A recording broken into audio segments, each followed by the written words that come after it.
Hi starting లోనే మనకి ఒక షోని చూపిస్తారు. ఈ షోలో ఒక మంకీ పర్ఫామ్ చేస్తూ ఉంటుంది. అంతవరకు అది అందరిని నవ్విస్తూ ఉన్నది కాస్త తన భయంకరమైన అసలు రూపాన్ని బయటికి తీసి ఆ షెట్ లో ఉన్న అందరిపై అటాక్ చేసి చంపేస్తుంది. అక్కడే మనకి ఒక కుర్రాడు కూడా కనిపిస్తాడు. తను మాత్రం ఆ మంకీకి భయపడి టేబుల్ కింద వెళ్లి దాక్కుంటాడు. కానీ ఆ కుర్రాడిని కూడా ఆ మంకీ కనిపెట్టేస్తుంది. తన దగ్గరికి వెళ్లి తిందాం అనుకునే లోపే ఆ పిల్లని చూడగానే తన రాక్షసత్వం పోయి మళ్ళీ నార్మల్ మంకీ లాగా మారిపోతుంది. ఆ కుర్రాడికి ఐఫై ఇచ్చి అక్కడి నుంచి వెళ్లిపోతుంది. ఆ తర్వాత ఆ షోని పర్మనెంట్ గా మూసేస్తారు. అలా కొన్ని సంవత్సరాలు గడిచిపోతాయి. తర్వాత మనకి సిటీకి దూరంగా ఉన్న ఒక వ్యక్తి కనిపిస్తాడు. ఆ వ్యక్తి అక్కడే గుర్రాలని పెంచుతూ సినిమా షూటింగ్ కోసం వాటికి ట్రైనింగ్ ఇస్తూ ఉంటాడు.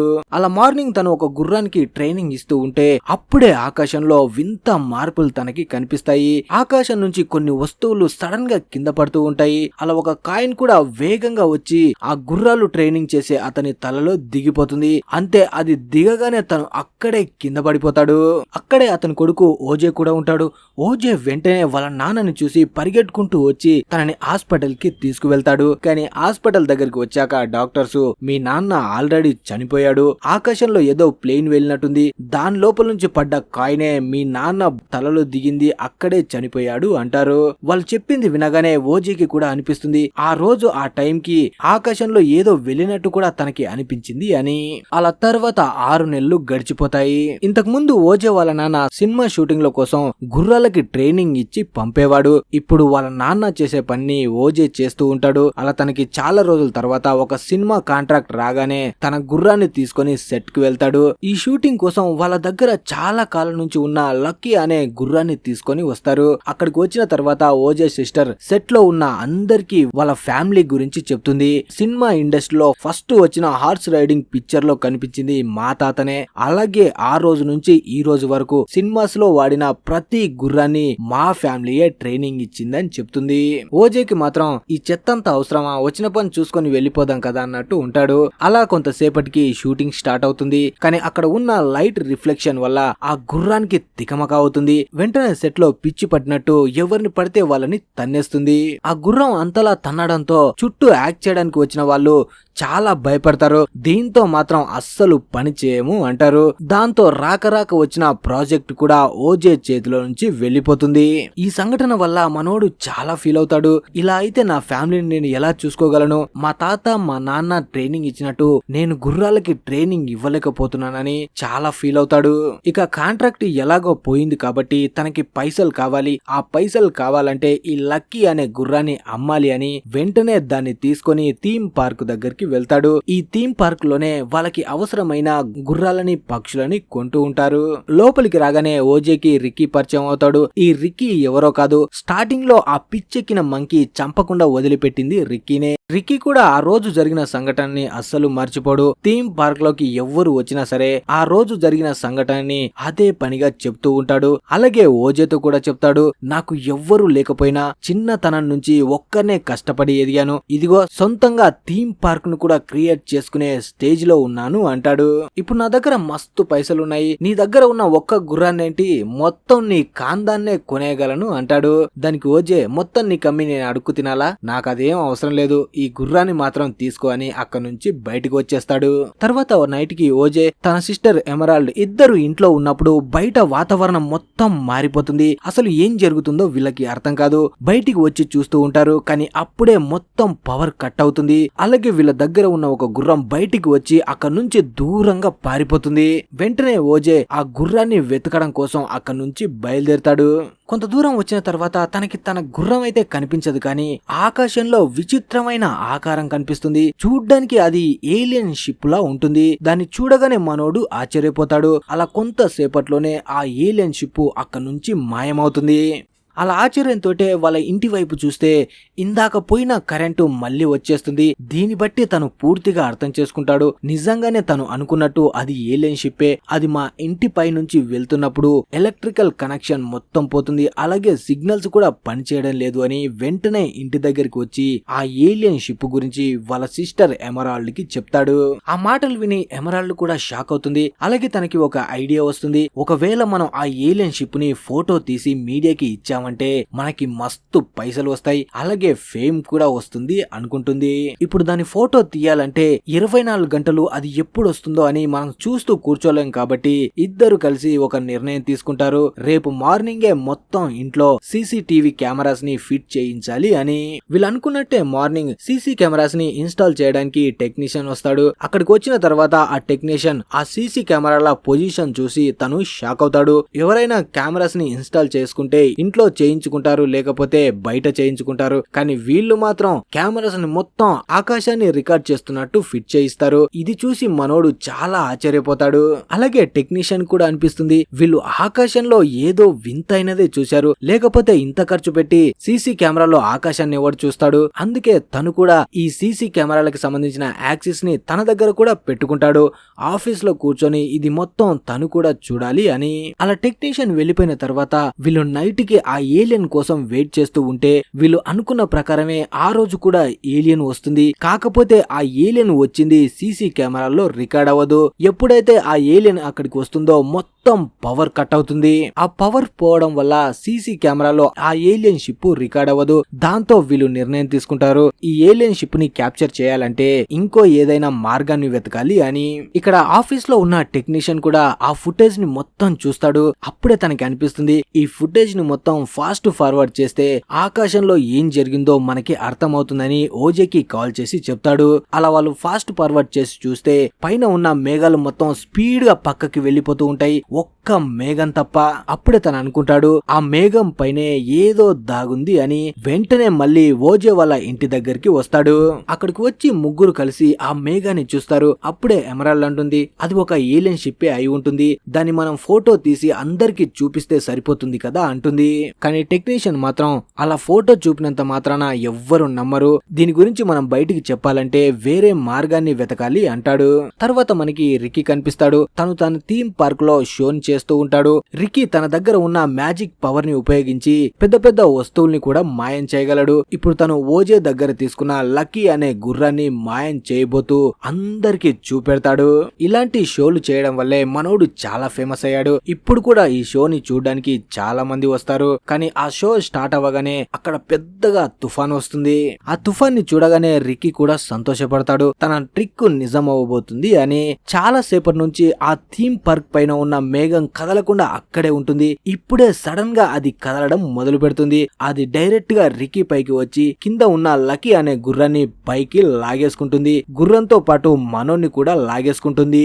ఇప్పుడే మనకి ఒక భయంకరమైన నిజం తెలుస్తుంది. అదేదో ఏలియన్ షిప్ కాదు, స్వయాన అదే ఏలియన్ అయి ఉంటుంది. అది ప్రాణాలతో ఉండాలి అంటే మనుషుల్ని గాని జంతువుల్ని కాని తినే ఉండగలదు.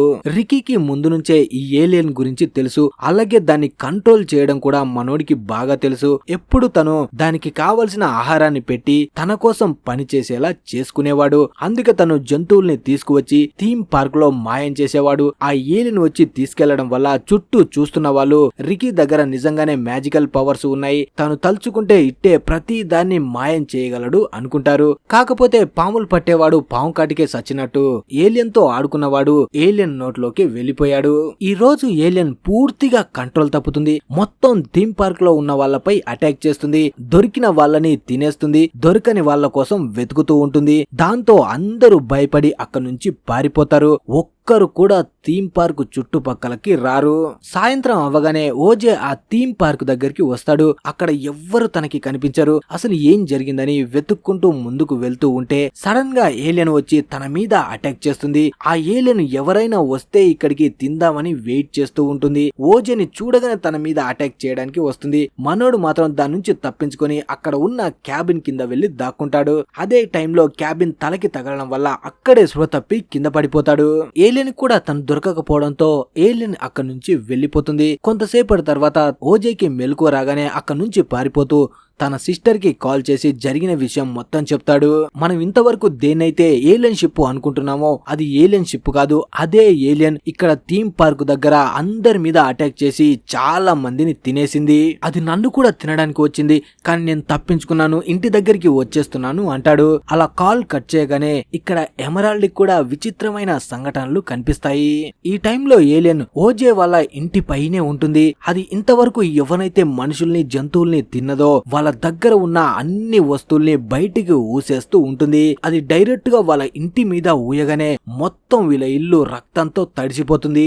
ఇక్కడే ఇంకో విషయం కూడా తెలుస్తుంది. ఆ ఏలియన్ కేవలం మనుషుల తలల్ని మొండాల్ని మాత్రమే తింటుంది. మిగతా వస్తువుల్ని బ్లడ్ ని అన్నిటిని బయటికే ఊసేస్తుంది. దీని కారణంగానే అప్పుడు ఓజే వాళ్ళ నాన్న మీద కూడా పైనుంచి వచ్చిన ఒక కాయను తలలో దిగి చనిపోయాడు కదా. ఈ ఏలియన్ ఊయడం వల్లే ఆ కాయను తన తలలో దిగి చనిపోయి ఉంటాడు. తర్వాత ఓజే ఎమరాల్డ్ ఇద్దరు ఆ టెక్నీషియన్ ని కలవడం కోసం రెస్టారెంట్ కి వెళ్లి అక్కడే ముగ్గురు మాట్లాడుకుంటారు. ఎలాగైనా మనం ఆ ఏలియన్ ని క్యాప్చర్ చేసి మీడియాకి ఇవ్వాలి అని. కానీ దాన్ని క్యాప్చర్ చేయడం అంత తేలిక కాదు. ఆ ఏలియన్ ఎప్పుడైతే భూమికి దగ్గరగా వస్తుందో ఎలక్ట్రికల్ డివైజ్లు మొత్తం పనిచేయకుండా ఆగిపోతున్నాయి. కెమెరాస్ కూడా ఎలక్ట్రికల్ డివైజ్లే కాబట్టి అవి కూడా పనిచేయడం లేదు. అందుకే ఇప్పుడు ఏం చేయాలని ఆలోచిస్తారు. ఇప్పుడు టెక్నీషియన్ కి ఒక ఐడియా వస్తుంది. ఒక వైల్డ్ లైఫ్ ఫోటోగ్రాఫర్ ని తీసుకువెళ్తే తన దగ్గర ఉన్న కెమెరాతో తీయగలడు అని. వీళ్ళు అనుకున్నట్టే వైల్డ్ లైఫ్ ఫోటోగ్రాఫర్ ని తీసుకుని ఇంటి దగ్గరికి వెళ్తారు. ఇతని దగ్గర ఉన్న కెమెరా బ్యాటరీతో కానీ పవర్ తో కానీ రన్ అవ్వదు. చేత్తో తిప్పడం వల్ల రన్ అవుతుంది. అంటే ఓల్డ్ టైప్ కెమెరా అన్నమాట. అప్పుడే ఓజే వాళ్ళు కొన్ని గంటల పాటు మీ కెమెరా కావాలని అడుగుతారు. కానీ ఆ వ్యక్తి మాత్రం నేను కెమెరాని ఎవ్వరికి ఇవ్వను రా భయ్, అసలు మీకు కెమెరా ఎందుకు కావాలో నాకు నిజం చెప్పండి అంటాడు. దాంతో వీళ్ళు అసలు నిజాన్ని తనకి చెప్పేస్తారు. కానీ ఏలియన్ గురించి వినగానే పిల్లలు పిట్ట కథలు చెప్తున్నాడని వాడికి చాలా కోపం వస్తుంది. నా కెమెరా మీకు అస్సలు ఇవ్వను, మీరు కథలు పడుతున్నారని వెంటనే అక్కడి నుంచి వెళ్లిపోతాడు. రాత్రికి ఆ వ్యక్తి న్యూస్ చూస్తూ ఉంటే న్యూస్ లో చెప్తుంటారు చాలా చోట్ల జంతువులు కనిపించకుండా పోతున్నాయి, వాటిని ఎవరో తింటున్నారు, కాకపోతే అది ఎవరో అని ఇంతవరకు ఎవ్వరూ చూడలేదు అంటారు. ఆ న్యూస్ లో చెప్తున్నది మొత్తం విన్న తర్వాత ఇతనికి అనిపిస్తుంది ఓజే వాళ్ళు చెప్పింది మొత్తం నిజమే, ఆ ఏలియన్ నిజంగానే ఉంది అనుకుంటాడు. తర్వాత మార్నింగ్ తనే స్వయంగా ఆ కెమెరాని తీసుకొని ఓజే వాళ్ళ ఇంటి దగ్గరికి వెళ్తాడు. అలా ఏలియన్ కోసం కెమెరాని సెట్ చేస్తారు. ఈ ఓజే ఇంటి చుట్టుపక్కలే ఆ ఏలియన్ ఎప్పుడు ఉంటుందని వీళ్ళకి బాగా నమ్మకం. అలాగే వాళ్ళ ఇంటి చుట్టూ చాలా ఎలక్ట్రికల్ డివైజుల్ని ఆన్ చేస్తారు. ఎందుకంటే ఒకవేళ సడన్ గా ఆ ఏలియన్ అక్కడికి వస్తే ఆ డివైజులు ఆఫ్ అవ్వడం వల్ల వీళ్ళకి తెలుస్తుంది కదా అది వచ్చిందని, అప్పుడు ఫోటో తీయొచ్చని ముందు జాగ్రత్తగా డివైజులు మొత్తం ఆన్ చేసి పెడతారు. అలా అంతా రెడీ చేసుకొని ఏలియన్ రాక కోసం రెడీగా ఉంటారు. కానీ అప్పుడే ఎమరాల్డ్ కి దూరంగా ఎవరో థీమ్ పార్క్ వైపు వెళ్తూ కనిపిస్తారు. ఇప్పుడు థీమ్ పార్క్ లో చాలా ప్రమాదం ఉంది, ఎవరైనా థీమ్ పార్క్ దగ్గరికి వెళ్తే ఆ ఏలియన్ తినేస్తుంది. అందుకే ఎమరాల్డ్ వెంటనే ఆ వ్యక్తి దగ్గరికి వెళ్లి చూడ్రా బై, నువ్వు ఎవడో కానీ ప్రాణాలతో ఉండాలంటే వెనక్కి తిరిగి వెళ్ళిపో, ఆ థీమ్ పార్క్ దగ్గరికి మాత్రం అస్సలు వెళ్ళకు అంటుంది. కానీ వాడు మాత్రం ఎలుగుబంటిలా హెల్మెట్ పెట్టుకుని నేను రిపోర్టర్ ని, థీమ్ పార్క్ లో జరిగిన సంఘటన గురించి రికార్డ్ చేయడానికి అలాగే రిపోర్ట్ చేయడానికి కూడా వచ్చాను అని ఆ థీమ్ పార్క్ దగ్గరికి వెళ్తుంటాడు. వాడు స్పీడ్ గా కొంత దూరం వెళ్ళిన తర్వాత సడన్ గా వాడి బైక్ ఆఫ్ అయి అక్కడ నుంచి ఎగిరి కింద పడతాడు. వాడు కింద పడ్డం ఓజే చూసి ఏలియన్ వల్లే వాడు కింద పడ్డాడు, వెంటనే వాడిని కాపాడాలి లేదంటే అది తినేస్తుందని గుర్రం మీద వాడిని కాపాడడానికి బయలుదేరతాడు. కానీ తను వెళ్లే లోపే ఆ ఏలియన్ అతన్ని తినేస్తుంది. ఇదే టైంలో ఆ ఫోటోగ్రాఫర్ కూడా అవకాశాన్ని వాడుకొని ఆ ఏలియన్ ఫొటోస్ ని తీసేస్తాడు. అలాగే వాడి కళ్ళని వాడే నమ్మలేకపోతాడు. ఇంతవరకు వాళ్ళు చెప్పింది ఏదో అలా నమ్ముదాం అనుకున్నా సరే కళ్ళతో చూసి తను ఆశ్చర్యపోతాడు. అందుకే ఆశ్చర్యంలో ఇంకా దగ్గర నుంచి ఫోటో తీద్దామని పిచ్చి నా కొడుకుల ఆలోచన లేకుండా ఆ ఏలియన్ కిందికి వెళ్లి ఫోటో తీస్తుంటాడు. కానీ మనోడికి తెలియంది ఏంటంటే ఆ ఏలియన్ దగ్గర చాలా పవర్ ఉంది, కింద ఉన్న దేన్నైనా దాని వైపు లాగేసుకోగలదు. అలా ఫోటోగ్రాఫర్ ఫోటో తీస్తుంటే కెమెరాతో పాటు వాణ్ణి కూడా లోపలికి లాగేసుకుని చంపేస్తుంది. వీళ్ళ ముగ్గురు ప్రాణాలతో బతికిపోతారు. కానీ ఆ ఏలియన్ కి ఆకలి ఎక్కువ, వీళ్ళని కూడా తినడానికి వీళ్ళ దగ్గరికి వస్తూ దాని రూపాన్ని ఒక పెద్ద పారాషూట్ లా మార్చుకుంటుంది. అలా వెంటనే ఎమరాల్డ్ దగ్గరికి వెళ్లి తనని తినడానికి ట్రై చేస్తే దాని నుంచి తప్పించుకొని ఎమరాల్డ్ చాలా దూరం వచ్చేస్తుంది. ఇప్పుడు ఆ ఏలియన్ తనకి దూరంగా ఉంది కాబట్టి ఎమరాల్డ్ పరిగెట్టుకుంటూ ఇంతకు ముందు రిపోర్టర్ బైక్ ఎక్కడైతే కింద పడిందో అక్కడికి వచ్చి ఆ బైక్ ని స్టార్ట్ చేస్తే అది స్టార్ట్ అవుతుంది. వెంటనే బైక్ తీసుకొని థీమ్ పార్క్ లోపలికి వచ్చి దాక్కుంటుంది.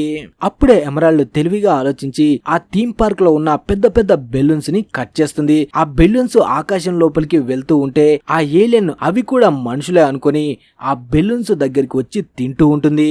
ఆ బెలూన్స్ ని ఏలియన్ లోపలికి లాగేసుకుంటూ ఉంటే ఎమరాల్డ్ తెలివిగా అక్కడ ఉన్న డిజిటల్ కెమెరాతో ఆ ఏలియన్ ఫొటోస్ ని తీస్తుంది.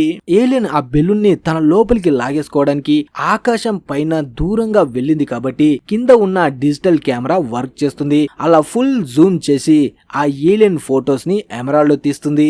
చాలా కష్టపడ్డ తర్వాత చివరికి దాని ఫొటోస్ ని వీళ్ళు తీసుకుంటారు. ఇప్పుడు ఏదైతే బెలూన్స్ ని అది లోపలికి మింగేసిందో దాని లోపల హీలియం గ్యాస్ ఉంటుంది. దాని వల్ల లోపలికి వెళ్ళగానే పెద్దగా బ్లాస్ట్ అవుతుంది. అలా ఎమరాల్డ్ చూస్తూ ఉండగానే ఆ బ్లాస్ట్ వల్ల ఏలియన్ అక్కడే చనిపోతుంది.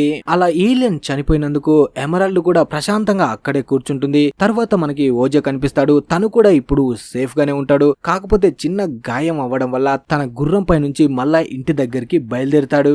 ఇప్పుడు వీళ్ళు అనుకున్నట్టు ఆ ఏలియన్ ఫొటోస్ కూడా వీళ్ళ దగ్గర ఉన్నాయి కాబట్టి దాన్ని మీడియాకి ఇచ్చి వీళ్ళు మస్తు పైసల్ని సంపాదించవచ్చు. అలా ఈ మూవీ ముగుస్తుంది. మరి ఈ మూవీ మీకు ఎలా అనిపించింది అనేది కింద కామెంట్ చేసి చెప్పండి. అలాగే వీడియో నచ్చితే లైక్, షేర్, సబ్స్క్రైబ్ తప్పకుండా చేయండి. Thanks for watching.